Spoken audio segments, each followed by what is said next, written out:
Hey folks, I'm back. Gosh, there's been quite a few things since the last stream, so I'm going to just get right to it. My name's Ted. I'm currently making a roguelike deck builder game where you build a sprawling patio deck using cards from a deck. I'm calling it Rogue Deck Builder. Um, We were talking about turrets last time. We were talking about creating a design language for different types of turrets that are in the game. So this is the game.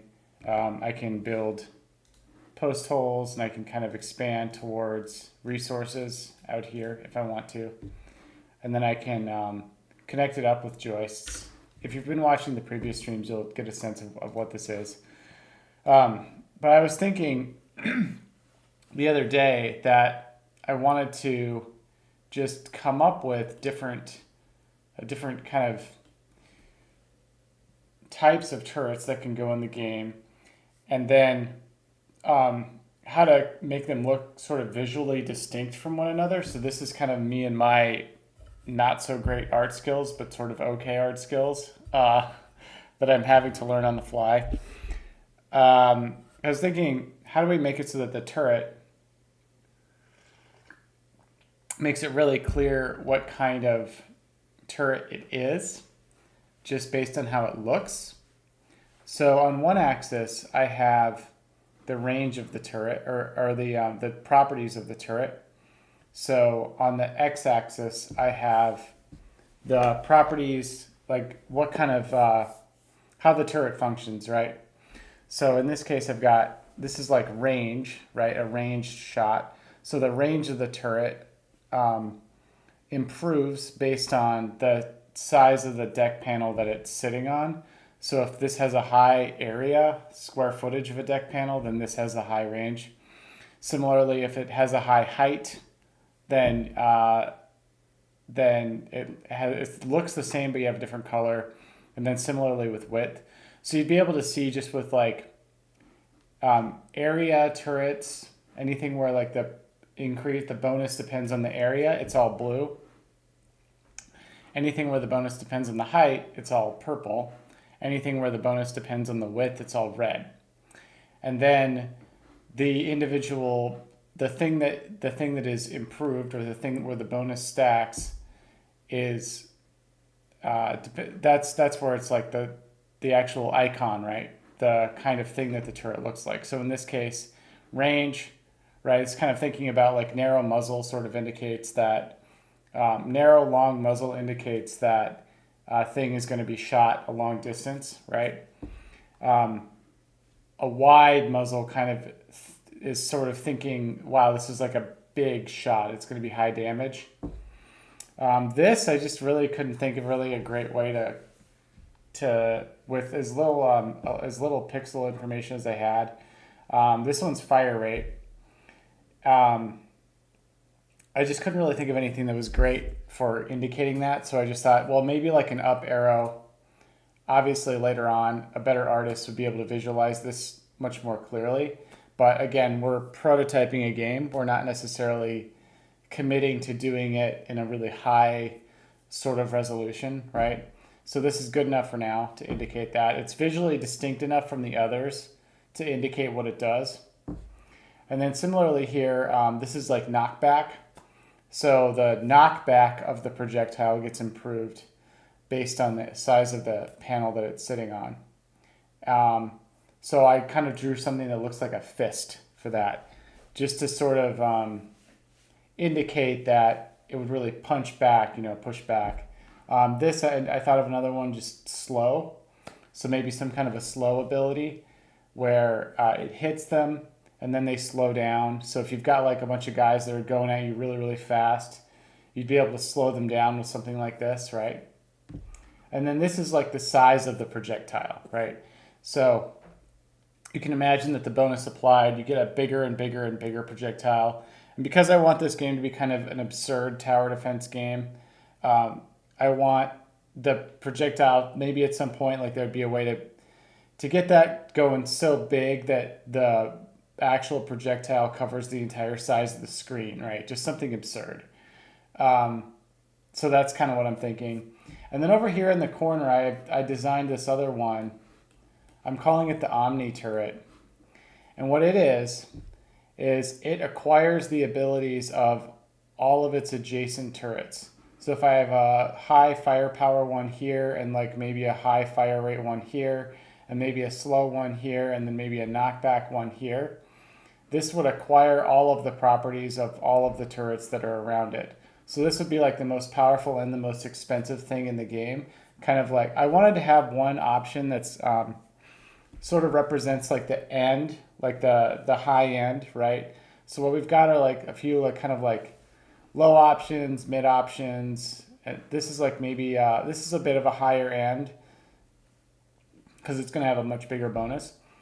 But I just want to give the player some different options to play around with for these different turrets. Another thing too is when you think of these kinds of things in your game design, I wouldn't necessarily rush to implementing them right away. I wouldn't necessarily rush to putting them in. And there's a few reasons for that.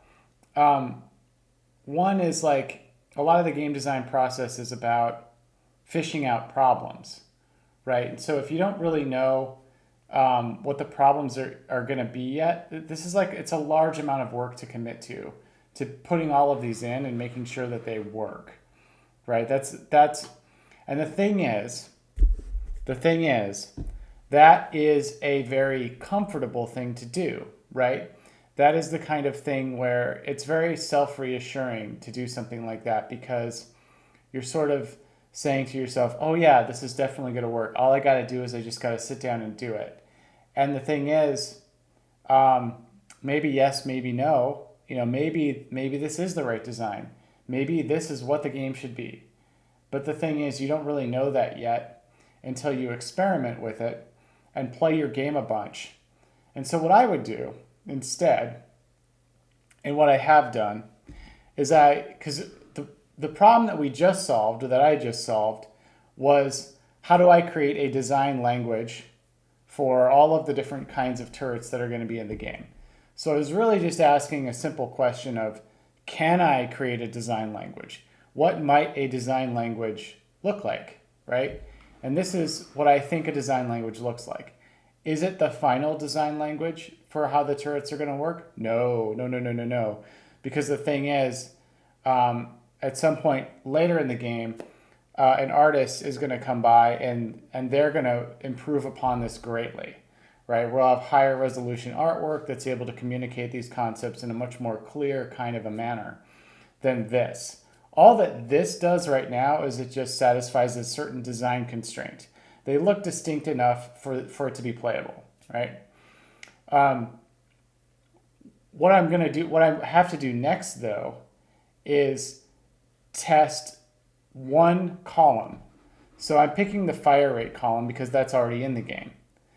I've already tested this, right? I've already tested this fire rate modifier turret just to see how that plays. How does it change the game? What kind of strategies as a player would I start to employ, knowing that that is an option in the game? So I play my own game a bit with just this in the game, just to see what I notice. And then maybe what I do is I put this in the game and I play my game just to see what's it like with this in the game? What's it like with this one in the game, right? And then I play my game with this one in, and I'm just looking at what's it like with this in the game, with just this one vertical, just this one column. And if I find that I'm starting to employ interesting and different strategies, then maybe it would be time to consider adding this one, or this one, or this one, right?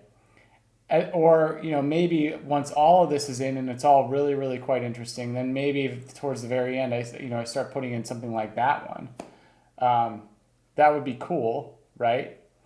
But what I'm trying to get at is there is this big temptation to just implement all of the things, right? Because it's satisfying. You can sit down. It's clear-cut work. You don't have to think too much. But you really want to be fighting against that instinct that very comforting kind of thing to do when you're very early on in a project and you don't really know what the problems are yet. Because I will show you why. So let's see if I have anybody. Oh, okay. Hello, hi. What's the game about? I can answer that for sure. Actually, I'm about to play the game. So, but the short answer is the game is it's a roguelike deck builder. And it's a bit of a joke. It's a roguelike deck builder where you're literally a guy that's building a deck. Okay.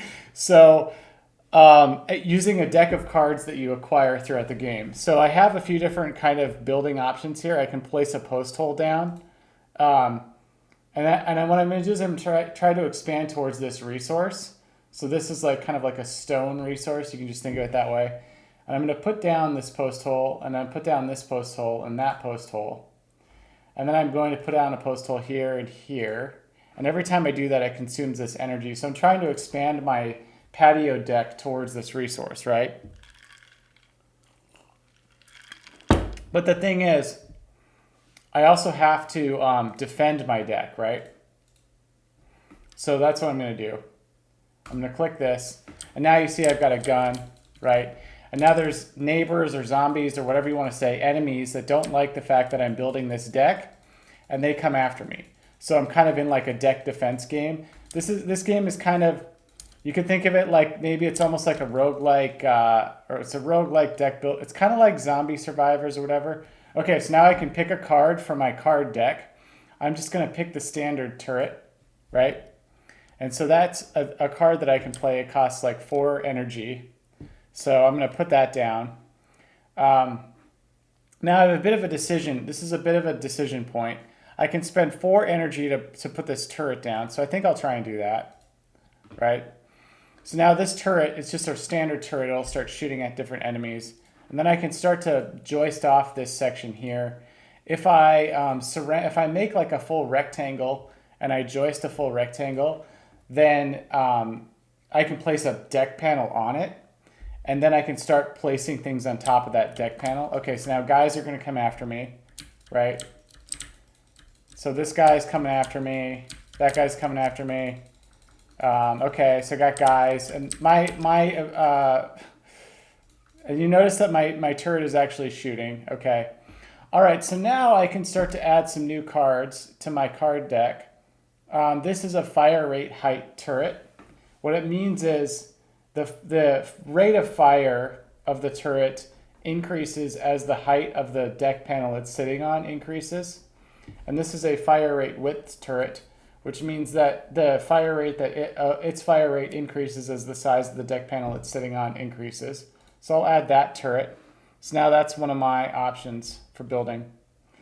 Now notice how this post hole here, actually it's got a health bar, and notice how its health is down a little bit because the enemy attacked it. So enemies will come up and they'll start attacking it, its health will go down. If this thing's health goes to 0, it gets destroyed. And when that happens, any deck panel and joist that's connected to it gets wiped off the map. Okay, so this will go away, this will go away, this will go away, which means that this deck panel would go away and that deck panel would go away. And then the turret that it's sitting on would also go away. So the way to think of it is it's kind of like a deck collapsing, right? So if you had like your patio deck behind your house and then the post hole goes away, the whole thing just kind of collapses, right? Interestingly, there's a bit of a problem here, and I'm going to actually get at it. It's going to take me a little bit to get at. First, there's no way to repair this. I don't have any repair cards, right? So if I had a way to repair that damage, then I'd be good. I really, really want to avoid this thing getting destroyed, right? That's like my highest priority, right? So I'm playing this game as I would play a strategy game, right? I have a number of different choices for how to spend my energy here, right? I can spend my energy on expanding over here, right? Expanding to this resource. I could definitely do that. I only have 7 though, so it's a bit of a gambit. Or I could find some way to try to protect this post hole, right? So what's one way that I could protect this post hole? Well, I have a turret that I could put down. That's an option. That's a choice, right? So I could place a turret here, right? And that'll cost me 4 energy, right? So let's say I do that, okay? But see, here's the thing. As I was playing this game this morning, it occurred to me, and this is really the problem when you're designing any kind of game or pretty much any kind of software system, basically anything. You can never fully account for the things that you don't think of right away, right? So it never really occurred to me that I can actually use additional post holes to protect post holes which have previously been damaged. And that using this strategy is actually rather cheap if you think about it. So if I just place a post hole here and a post hole there and a post hole there, it actually kind of acts as a bit of a buffer zone, as a bit of a wall that prevents the enemies from getting to this internal section of my deck, right? So like that's a problem. Now it's not a problem if you're playing the game, right? If you're playing the game, you're thinking, hey, awesome, I just figured out a way to like kind of cheat the system, right? It's a bit of a hack. Because what'll happen is these enemies, they will come in and instead of going for this post hole, they'll go for this one or they'll go for this one or they'll go for that one first. So you have a buffer zone, right? Well, that's kind of interesting. So let's just kind of keep playing with that and like let's just see how big can I make this deck knowing that I have this buffer zone to work with, right? So that guy will attack.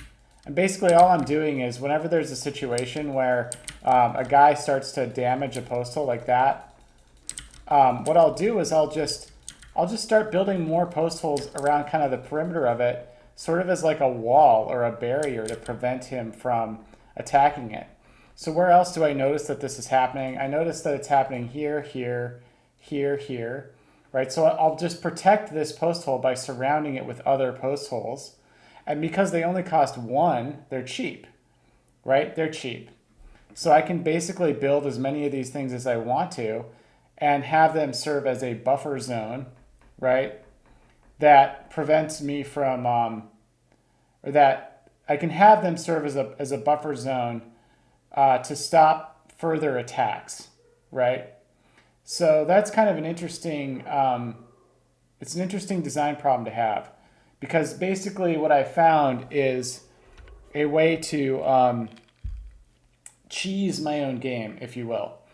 And by that I mean I found a way to kind of make my game imbalanced. Because the reason you would want to play a game like this, I think, and I think the reason people play a lot of 4X or strategy games or any of these kinds of games, is largely because there's a wide variety of different strategies that you can employ, and not always picking the same strategy every time you play is kind of what makes it more like a puzzle, sort of what makes it more interesting for you as a player, is the execution of interesting and different, perhaps nuanced, more complex strategies than simply, I'm just going to make a big wall of post holes around a post hole, right? But it looks like this current design that I have right now, sort of like it allows the player to do that, and I don't think that's very good. I can just kind of keep putting up this sort of cheap wall, right, and preventing damage to the parts of the deck that I don't want damaged. And I can do that. I can just sort of turtle myself in this way, right, and I can actually handle most of the enemies pretty well, and I can even continue to expand the rest of my deck because actually this little defense that I have here is surprisingly good, right? And so maybe this turn I can actually spend it on another deck panel, right? And now I've acquired this resource so I can use it. And then maybe next time I can build a fire rate with turret or something, and I can continue to kind of expand. You kind of understand the idea here. So now I'm just thinking about more ways that I can protect my deck, right, by using these post holes, right? So actually I've got a really defensible structure, and I'm continuing to defend it in kind of a cheap, sort of cheesy way, right? I'm not really having to think of any strategies that are more clever than just I put a post hole down and it's like I kind of just expand on it a little bit more and sure I can have turrets that do different stuff, but who cares? Like I don't even need all this advanced equipment or advanced strategy if I can just put a post hole down and defend my deck that way. So that's just kind of an interesting thing to consider that and I can keep playing it. Um, Maybe what I really want to do is I want to take advantage of this width turret, right? So what I'll do is I'll just kind of keep expanding out this way. So maybe I'll place another turret here as kind of a defense because I've already got a good like little post hole barrier there. And I'll keep going out here and out here and out here, right? And I'll just kind of keep expanding. And then if any of the enemies come by and they attack too much in the direction of my actual like post holes, well, I've got some different solutions for that. I've basically set up kind of like, like how on the beach of Normandy when it was stormed, in World War II, it's basically like these are those like little beach spikes. These are like the little things that are there to stop an enemy invasion, right? They have to like run into the spikes before they actually get to the objective, right? So that's basically the way that I'm playing this game. It's kind of cheap, it's kind of cheesy, it's kind of turtly. And I'm just finding ways to kind of cheese my own game, if you will. And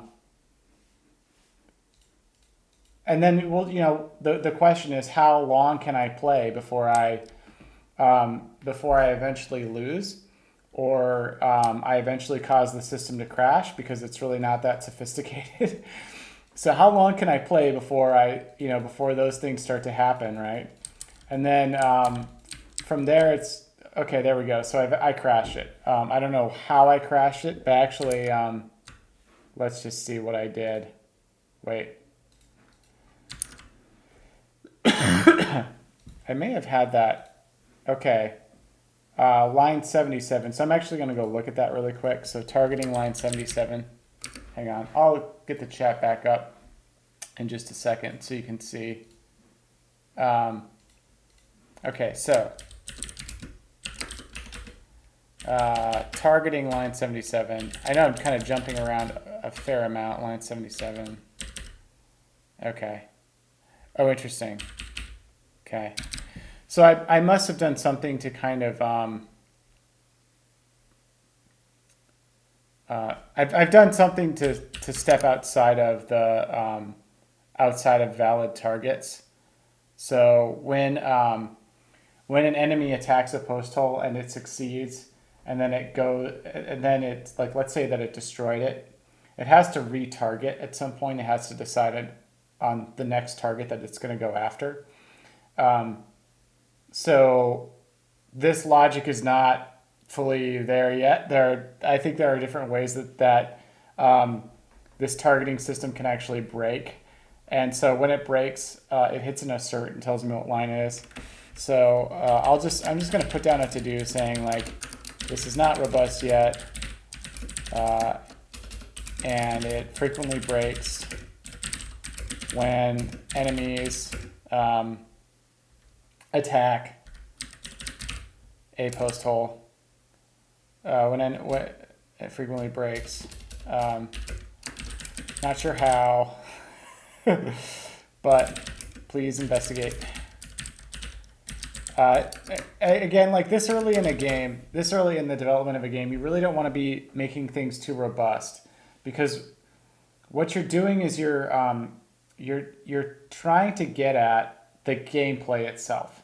So it's okay if the game crashes every now and then, if it's kind of like crashing over and over again because of something that's like an easy thing to fix. Obviously fix that. But there are some kinds of like intermittent crashes where it's more like, okay, later on we're really going to tighten down the bolts if we want to actually ship this thing to a playing audience. But for the moment, like it's okay if there's a few loose screws here and there, because we're really just trying to get at the core design problems, right? The design problems are the thing that's going to make or break a game like this. if the game has a really great game design, I believe it will succeed. If it has a, you know, the things that tend to like fall down on Steam are usually things that just nobody really thought that much about the game design. So those are the problems that I'm really the most focused on. Those are the problems that I'm the most interested in solving right now. So what did we just uncover? What I would say is um, we just uncovered a problem, a design problem, which is essentially like some kind of a cheese. Or whenever people say, cheese or an imbalance in the game's design, this is kind of another way that it's brought up. I like to think of it as whenever there is a dominant strategy, right? Whenever there is one strategy that kind of wins all the time, that's a certain kind of imbalance that you want to correct in a game. And you have to figure out where you want to make trade-offs, you just figure out where you want to, where you're willing to change the design to fix that problem. And so that becomes your highest priority at that point, is fixing the problem, fixing the design problem, not necessarily, adding more. This I would call content. This I would call more stuff in the game, right? This is more stuff in the game. You don't fix a core design problem by adding more stuff into the game. You fix a core design problem by first kind of articulating what it is. What is the actual problem? So I think maybe I did actually. I articulated it here in my little list here. I said, post holes are cheap and they can be placed as a defensive structure that stops most common enemies. This leads to a single, highly effective strategy of placing post holes around any damaged area, right? So you're placing post holes. They act almost as like a kind of a certain sort of bulwark, as a distraction to the enemies, right? It stops them from, they get focused on attacking these external post holes instead of attacking the actual supporting structure of your deck, right? So we want to solve that problem, right? So if I run this game and I just kind of think about it, actually just this thought just occurred to me. What are some ways that we might be able to solve this problem, right? So one thing that I noticed, right? I've got post holes turned on, right? And I can see that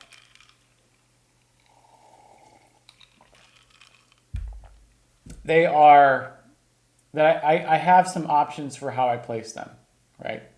So what I have in the game is like logic saying these are the allowable locations where you may place a post hole, right? Now this is kind of interesting because one thing I notice, right? Here's one thing I notice. If I place a post hole here, then I'm allowed to place one next to it, right? So I am allowed to place post holes next to an area that's already got a post hole on it, right? I can place a post hole where there already is a post hole.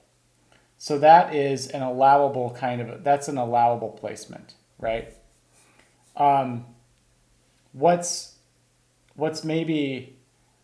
not allowable is this, right? Because there's no post hole here or here. So I already have a rule in. I kind of already intuitively thought to myself, it makes sense that you shouldn't be able to place post holes where there isn't already a post hole next to it. I wasn't really sure why I thought that was kind of a good thing to do, but it's starting to become kind of clear to me why that's a good thing. Because it prevents a bunch of really weird strategies where it prevents you from having some kind of like cohesive deck that's like building out towards something.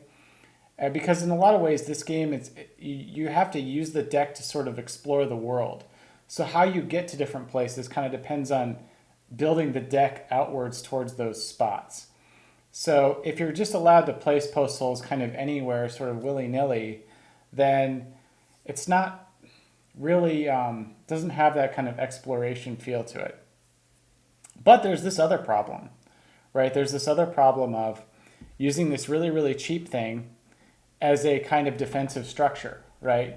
As a way to sort of create this barrier around your deck to sort of prevent enemies from attacking it, and then that becoming the dominant strategy, right? So what are some ways that we can think of solving that problem? I can think of one right now that might make that better. And the thing I'm thinking of is, what if there was another rule that said you may only place a post hole if there is at least one adjacent post hole, and that adjacent post hole has at least one joist connecting it to another post hole, right? So you need to at least have one joist, right? And that's kind of how you can sort of build these.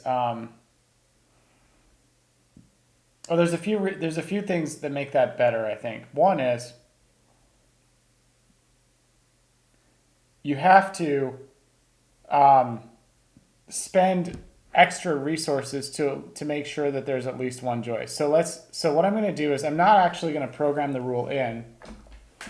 What I'm going to do is I'm just going to play with, I'm going to pretend that that's a rule that we have to follow.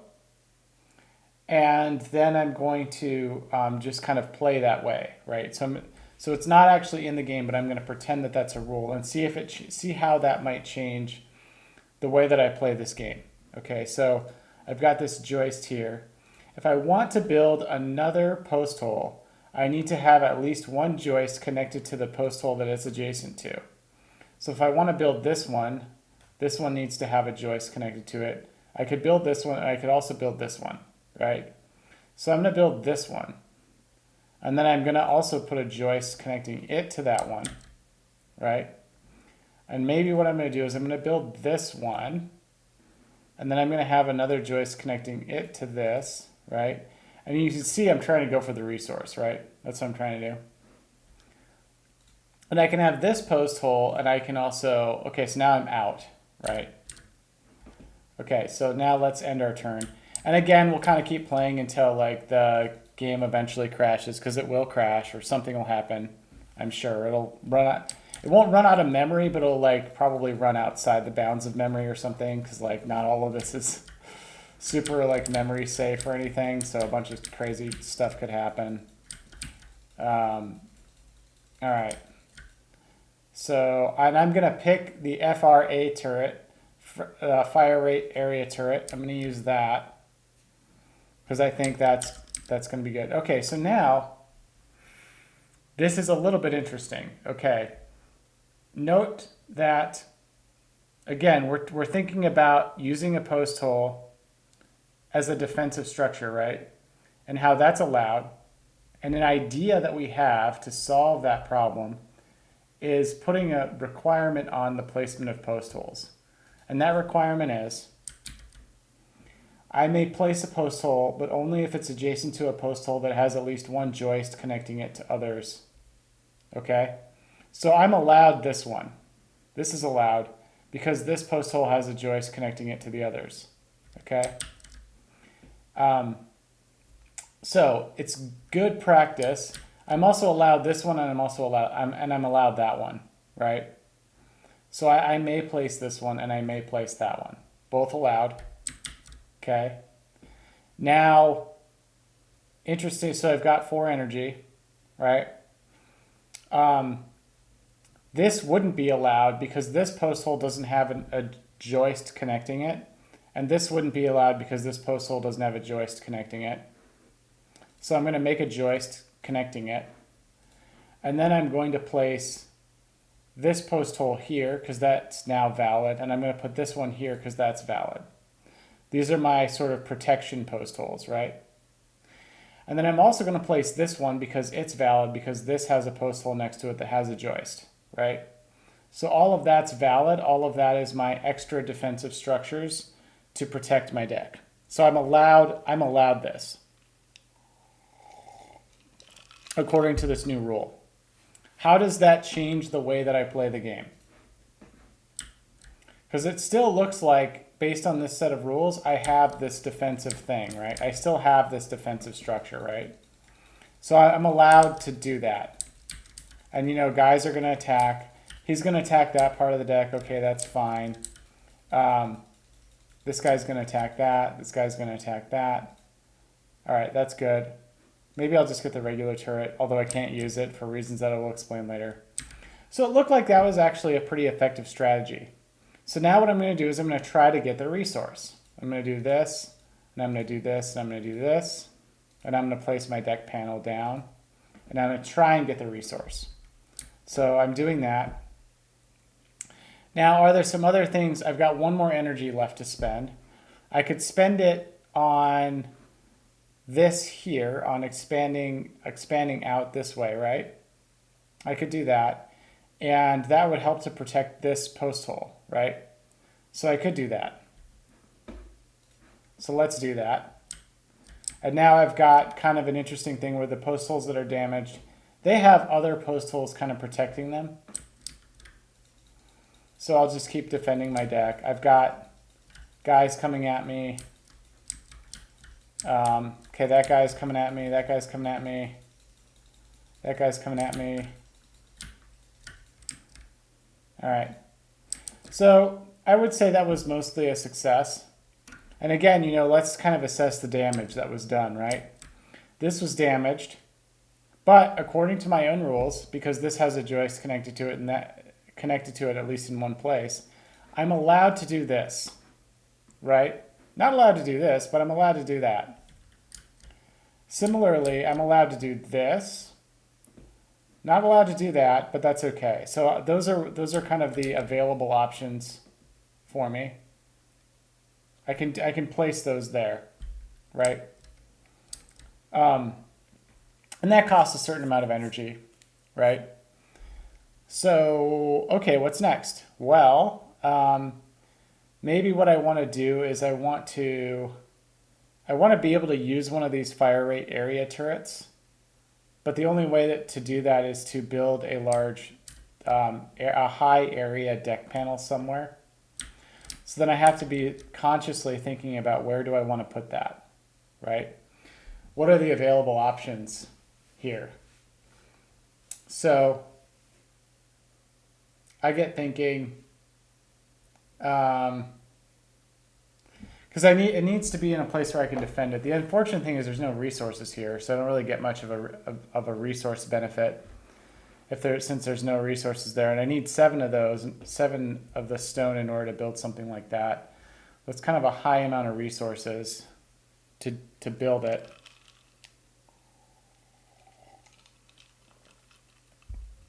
So this gets to be actually kind of it's an annoying position to be in. So maybe I make the resource capture and then the resource defense separate from that. So maybe I build up here.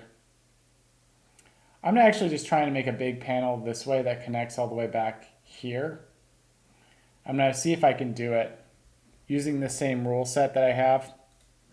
So I'm going to do this. And then I'm going to place a post hole here to defend this thing because it's damaged, because that's allowed. And that's also allowed, so I'm going to do it.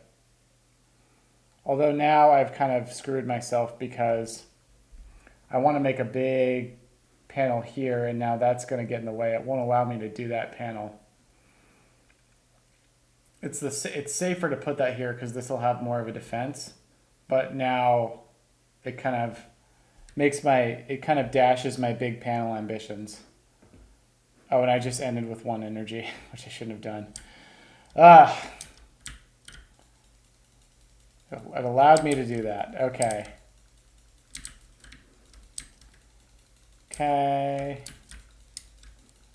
So you can see more of the original part of the deck is getting damaged. And my strategy of placing these little, like, I don't know what I call them, little defensive structures, it's paying off. It's still working, even with that same rule, because I can still place them. I can still place them this way, and it doesn't actually cause any problems. Now this one is damaged, and I have a choice here as to whether I want to. I can't build here and I can't build here because there's no joist connecting this one yet. I could if I made a joist connecting it, right? But I'm gonna decide against that because I want to continue to build this panel up. And so then let's see, I've got 3 energy left. I'm gonna keep doing this.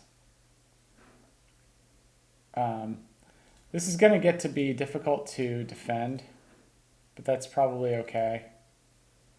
All right, so yeah, that gets harder to defend. But again, like, I don't really have the benefit of turrets on my side here. It's just me and my gun, which kind of sucks because the deck is pretty darn vulnerable. I have to stop all these guys myself, especially. But this strategy, you can see, is still working. So it's still, you know, I still haven't really come up with a good counter or a good way to, like, prohibit this strategy, right? Because I can still now I can just, like, refit, you know, I can just redo this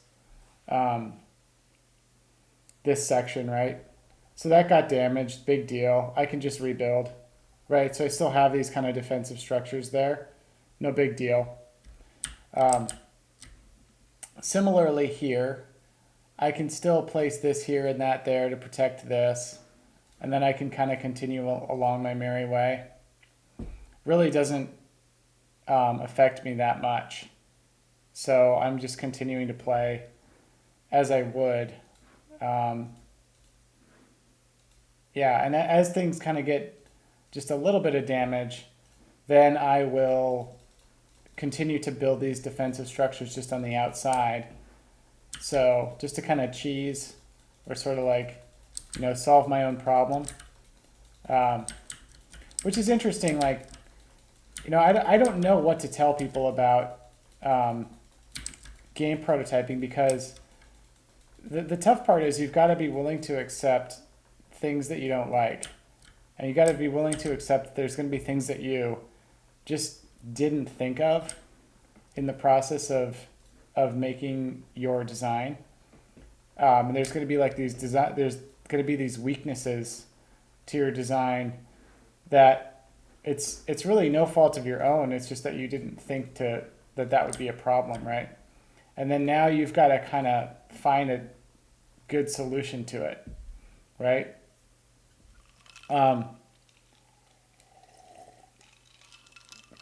So what are some other possible solutions to this problem, right? Because this so far doesn't really seem like a satisfying solution. Requiring that it be next to a post hole that has a joist on it is kind of like, meh.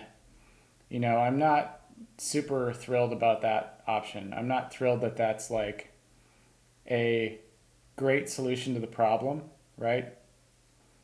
I did just think of one solution that is highly contrived, but also kind of funny and sort of fits into the aesthetic of the game.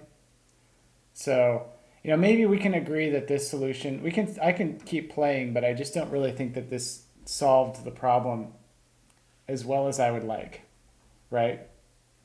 And the reason is, it's just, I'm still able to place a lot of these kind of defensive structures around the outside, right? So that just doesn't seem like a great solution, right? It just seems like, you know, so what? You know, these post holes, like, they get damaged, they get destroyed, and then I just put another one down, and it's cheap, right? It doesn't harm me to put that post hole down, right?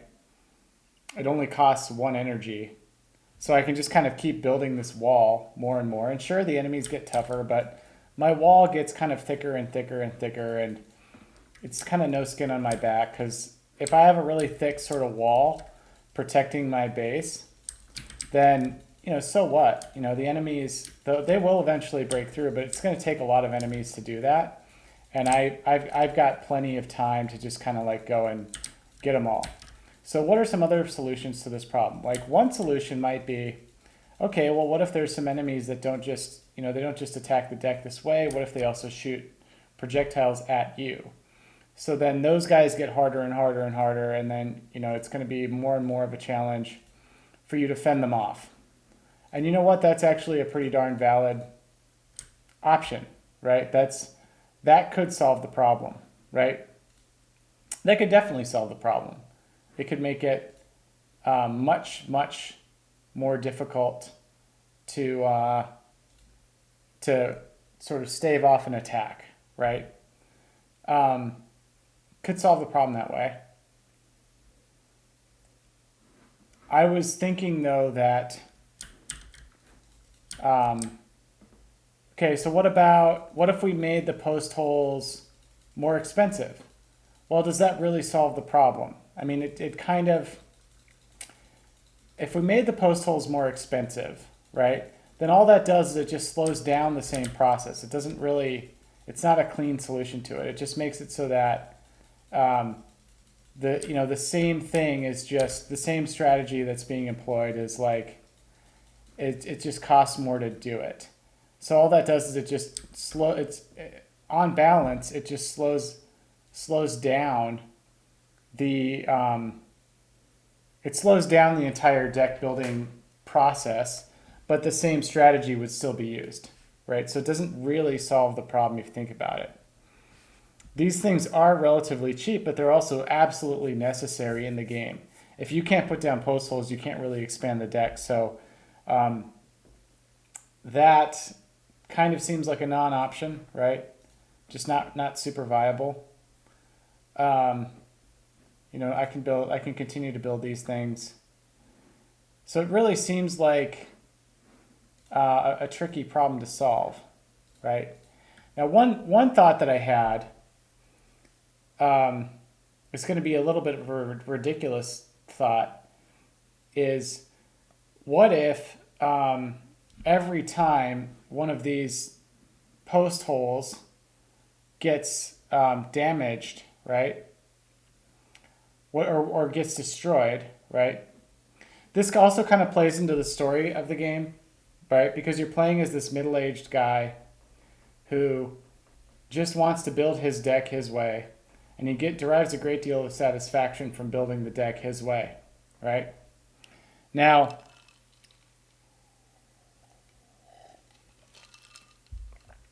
what if he's kind of going through a midlife crisis, and he doesn't like to see his creation get destroyed, right? All that hard work for that deck.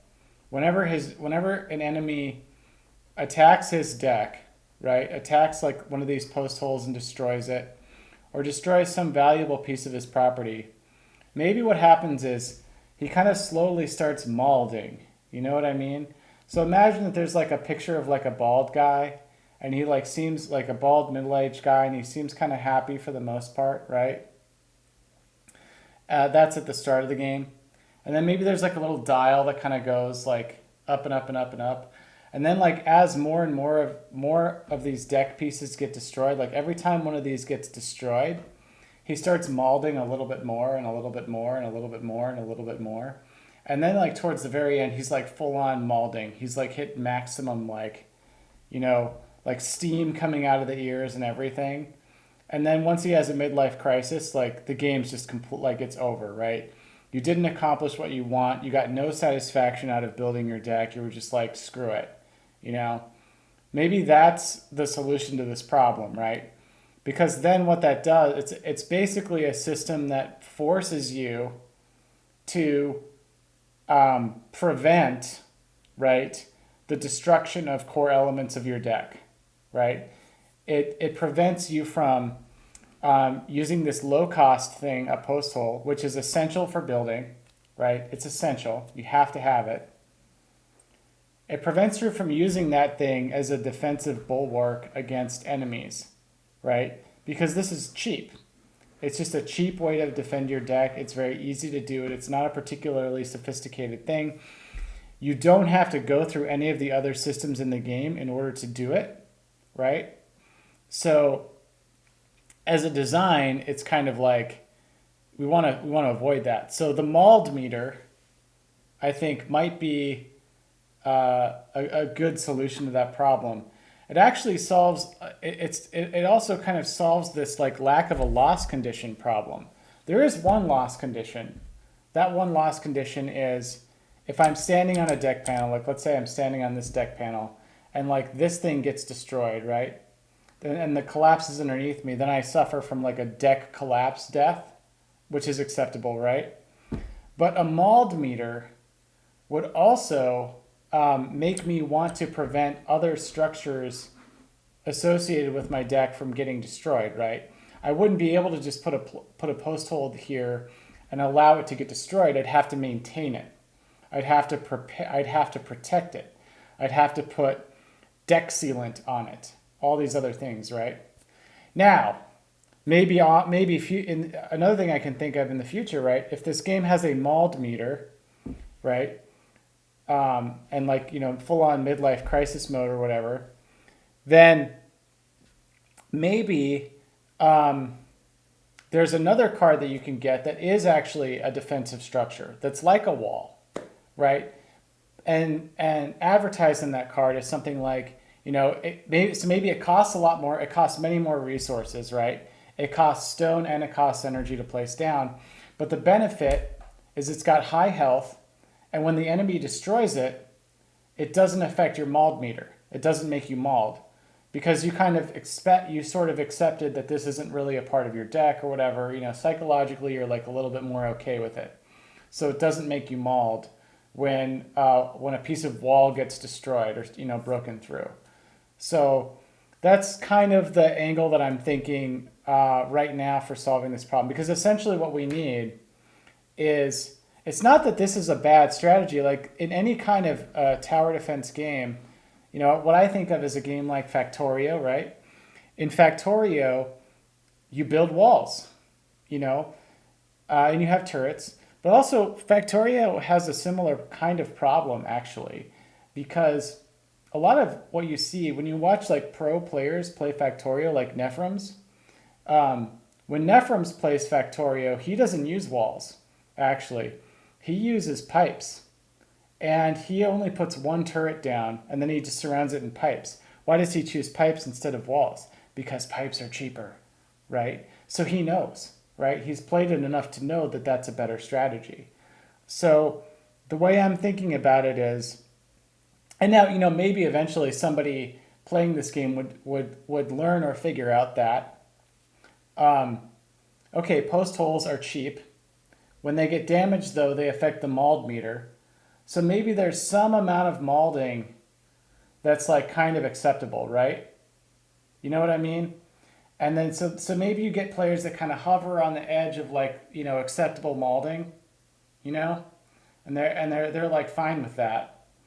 And they just kind of ride that wave.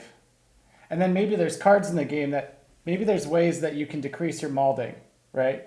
So maybe a way of playing the game is you have these cards that provide a routine sort of cleansing of maulding, right? So maybe there's some kind of like, I don't know, like Zen meditation book or something that you can get and put down on your deck. Or you know what I mean? Maybe there's like a yoga mat or something, right? Like and if you do this enough, it just like it cleanses you of your maulding, right? And now you're a totally okay middle-aged man building his deck, right? That's a possibility, right?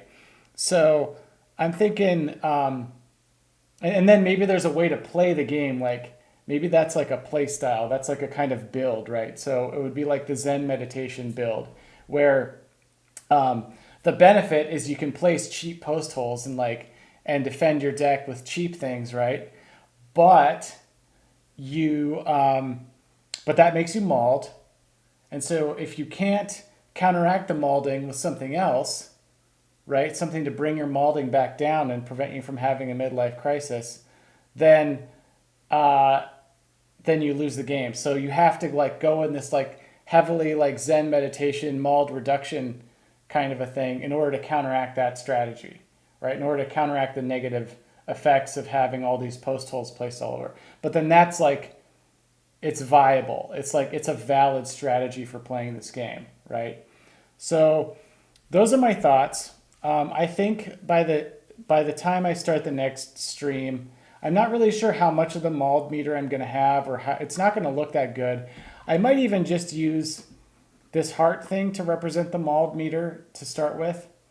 Obviously, I think I'm going to want to put the mauled meter in pretty soon though, and I'm going to want to have the bald guy because it's a hook, right? It's a good hook actually. So what I've thought of here is a solution to a problem that is also a hook. And that's, I think when you're doing game design, that's what you really, really want to have, right? Whenever you run into problems like these, you want to find not just a solution to the problem that works, right? That like it really does solve the problem, but in addition to it solving the problem, the solution to your problem is also a hook.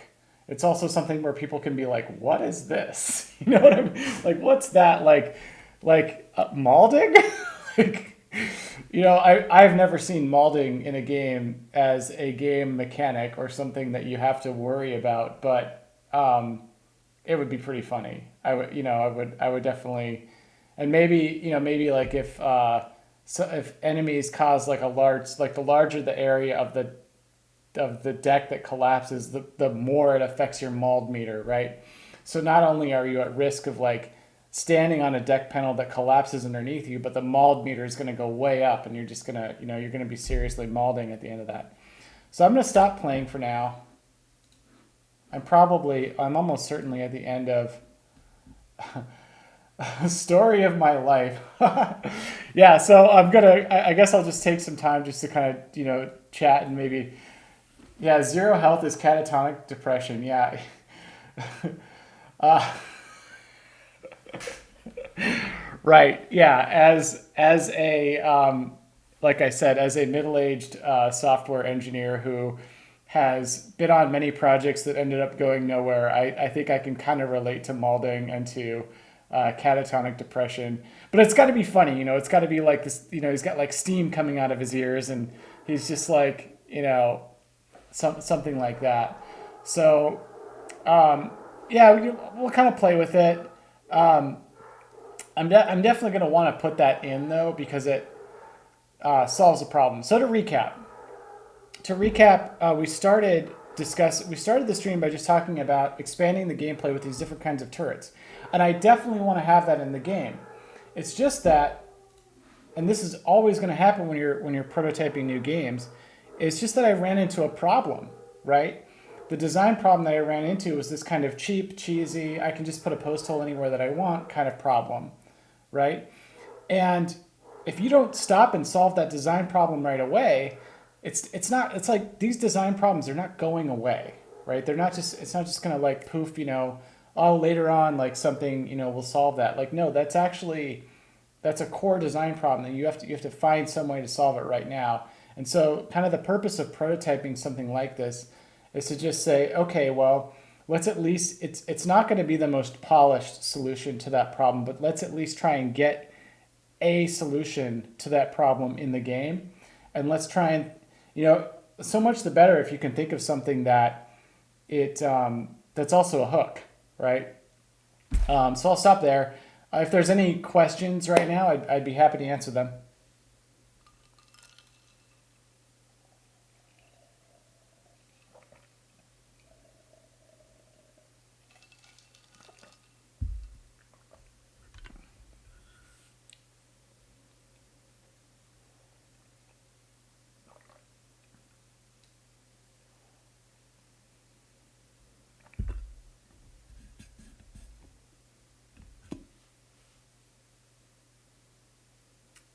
All right. Well, it's been fun. I'll talk to you soon.